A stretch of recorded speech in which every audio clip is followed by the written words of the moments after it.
Have you ever experienced FOMO or YOLO? FOMO is fear of missing out, and YOLO is you only live once. I've had some FOMO in 2020. All right, 2020 was a year where it felt like you couldn't miss out on anything because there literally wasn't anything to do. But I experienced it. With I bought this house. Look at people around me. Look at this Joker. There's gonna be a picture up in this corner in a bit where you can see the outside.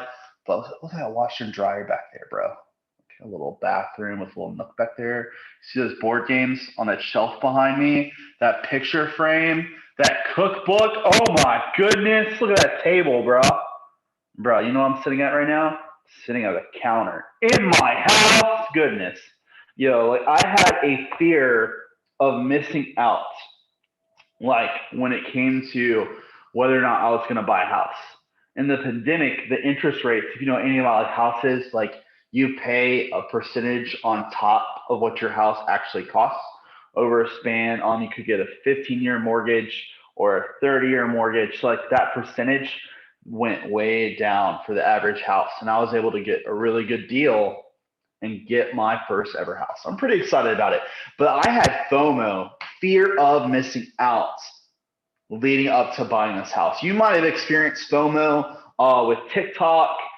Maybe all your friends have TikTok, or there's like a TikTok trend that you're trying to keep up with, and you're like, yo, I got to do this before it's not cool to do this anymore. Maybe it was Snapchat back in the day. Some of you guys are older in high school. I don't think Snapchat's as cool as it used to be. But like maybe you had that fear of missing out. It came to Snapchat. Maybe it was YouTube. Like there's this YouTube video that's circling around. Everyone's talking about it. If you're back in school now, in person, some of you, and maybe like around the lunch table, like people the next day are talking about this video, and you're like, you have to see this video, or you have a fear of missing out. Like I said, I had a FOMO, a fear of missing out when it came to owning a house. Like all I could think about in 2020 was buying a house. And you guys, you might not know what the process for buying a house is, but it took me several months to get better credit, save money, find the right house that I could afford. And FOMO kind of led me to buying my house because most people my age, I'm 31 years old, are either like married with kids, like most of my friends are married with kids, and or they already own a house.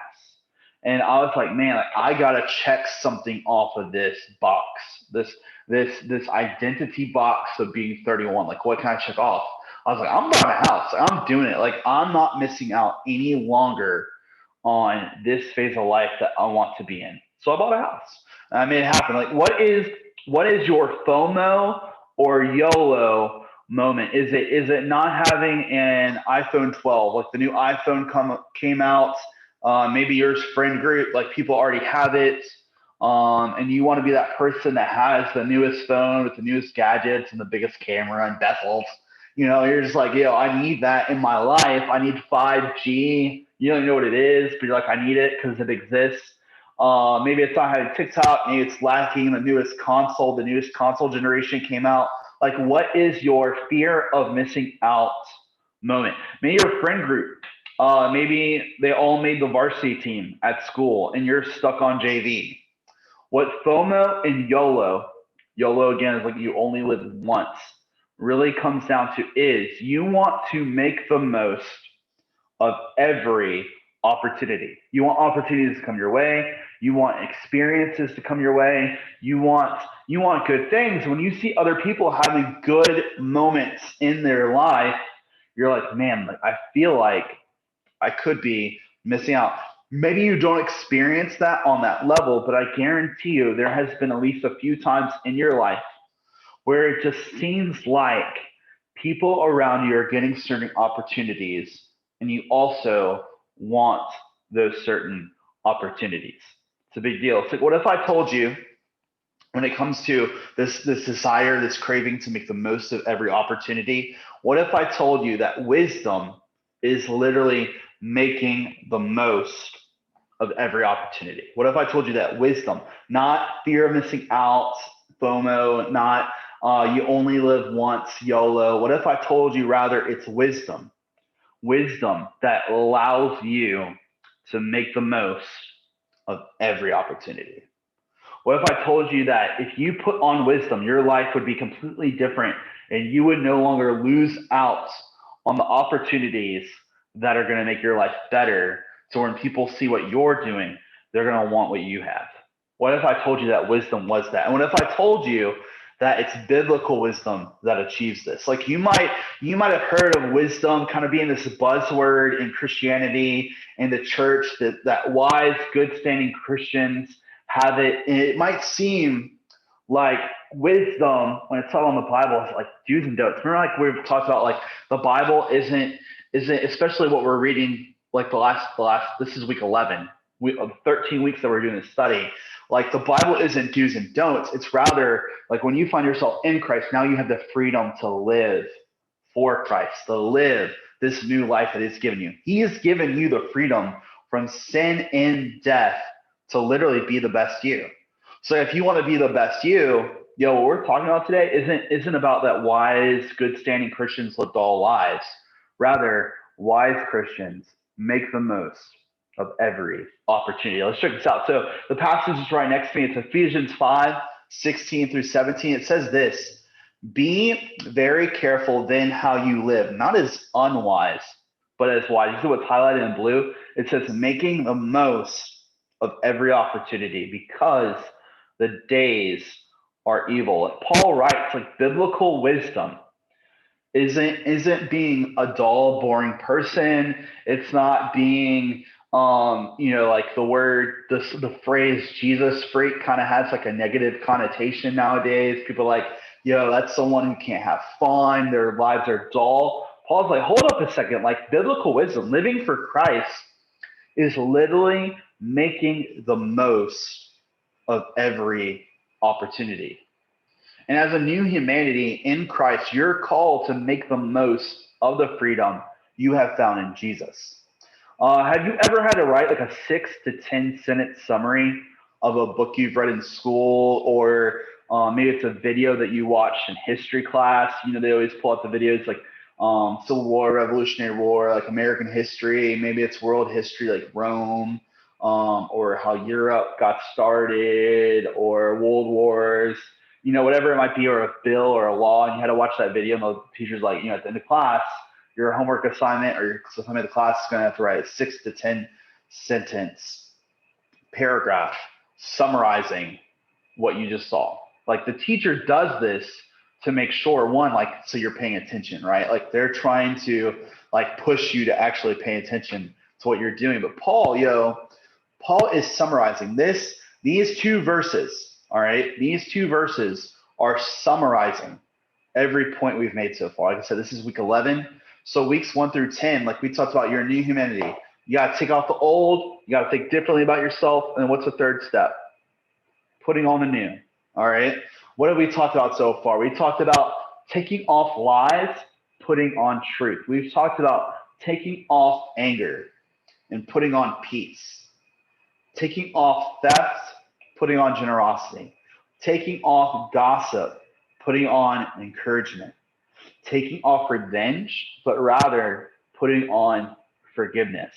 Taking off promiscuity, which is what we talked about last week, and putting on self-control when it comes to sexual desires. Like Paul is saying, if you're not carefully trying to be wise about these issues in your life, remember I said, like the last 10 weeks of what we talked about, like if you're not trying to make wise choices about all of these different things, you will eventually be deceived by evil.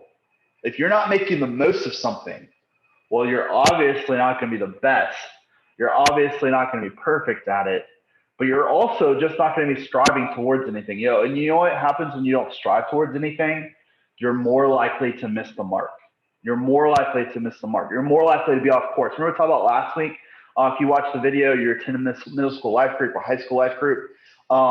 The word that Paul kept using when he described desires and pure thoughts, he kept saying like you're aside from, like you're out of place.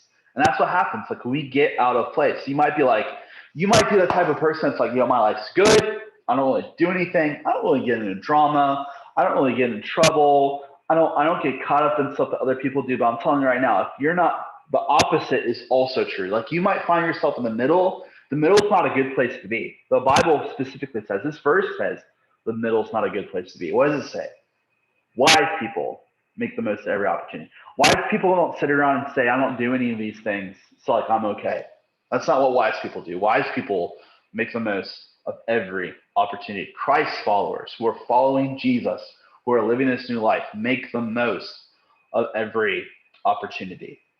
They find contentment in Jesus, but at the same time, the contentment comes from the fact that they know that they need to work on themselves. It's like, if you don't miss every opportunity, what does it say? It's just because the days are evil. Like your days have the potential more often not to be taken over by evil. Wisdom isn't living a dull life. Wisdom is about taking advantage of the freedom found in Jesus, that you have been freed up to be your best self, who God originally created you to be. Don't you want to know who that is? So our 3 steps, we're going to skip the takeoff because we spent the last 10 weeks literally talking about taking off these different things. So now we're moving to, remember, like I said, this is the 6 to 10 minute, 10 sentence. This is the 2 verses that are telling us, be very careful then how you live. All right. So like if you got to take off lies, put on truth, take off theft, put on generosity, take off anger, put on peace. Be very careful then how you live. Not as unwise, but as wise. So we're going to go to step 2, which is what? It's thinking differently about yourself. We know what we have to take off. Now you got to think differently about yourself. Like see yourself as God sees you. See every opportunity for what it is when you are angry, are dealing with conflict. See every opportunity for what it is when you are attracted to someone, or you find someone attractive, or you find someone interesting and you might want to date them or be with them. See every opportunity for what it is when you have new relationships or when you are in difficult relationships. See every opportunity for what it is when you feel pressured to be selfish and self-centered versus being selfless. Is this an opportunity for me to show people Jesus and to be who I'm meant to be, or is this the opportunity for me to get what I want and be out of place, be off course? Every day is full of opportunities for you. So think differently about yourself. Every day is full of opportunities to make the most of your situation. You can make the most of every opportunity.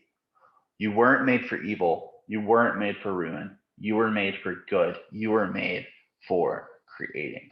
You were made for a purpose. So, that's thinking differently about yourself. Secondly, our usual step number 3, right, is putting on. So today we're talking about putting on wisdom. It's right up here. Putting on wisdom. Make the most of relationships. Make the most of work. Make the most of tools that you have at your disposal, whether it's skills that you have, whether it's your finances or things that you own, experience that you can share with somebody, or a memory, a life experience that you can impart on someone to make their life better, wisdom, knowledge. Like you have tools at your disposal, so make the most of them. At the very least, you're capable of encouraging other people rather than putting them down or talking about them behind their back. So make the most of relationships, work, tools, your free time. Like that's wisdom. People that don't make the most of something, like I said, like you might be like, like all the things that you're saying, like picking off or don't do, like I don't do like a lot of those things, so I'm good. I would say Paul doesn't say take off. He also says put on. And if you can't think differently about yourself and put on, you're not going to be wise, because there's no way that you'd be making the most of every opportunity. Every opportunity is a chance for you to be the real you God made. So Jesus frees you, gives you your life, and then says, I've given you life. Go and make the most of it. Go make the most of it. Like greatest commandments, like go love God and love others with your all. Love your neighbor as yourself. Love your God with your everything. Greatest commission. Go out teaching, leading people to Christ. Like go make converts towards Jesus. Go share the gospel message. Go tell people that Christ has freed them, that he's risen from the dead and offers them something new. Go live that out. Go make the most of your opportunities so people can actually see you living it rather than just trying to be a good person who doesn't get into trouble. Good people who don't get into trouble aren't living a Christian lifestyle. People that make the most of every opportunity, who take off and put on, are living the Christian lifestyle. John 10:10, we're closing with this. This verse simply says, the thief comes only to steal and kill and destroy. I came that they may have life and have it abundantly. When you live an unwise life, you'll find your years stolen for meaningless things. When you live an unwise life, you will find your years stolen for meaningless things. Like you might be like, man, biblical wisdom sounds dull. It doesn't sound exciting. I would argue that biblical wisdom is making the most of every opportunity. And when you live an unwise life, if you're not making the most of every opportunity, your life, your years will be stolen for meaningless things that are temporary and not eternal. When you choose to live wisely, pursuing the life in Christ, you'll stop worrying as much, you'll have more contentment, and you'll live life to the absolute fullest. This has been a good work. This is Luke 11, put on wisdom. High school life group is tonight. We are going to kick it on Zoom. We only have 3 weeks left. The next 2 weeks after that will hopefully be in person, but tonight will be on Zoom. Middle school life group, we're in person, only second service. Come hang out with us. We miss you. Come out, hang out. Also, Sunday nights are back. We are kicking it in the gym. Sunday night, 6:30 to 8. Hope to see you there. Peace.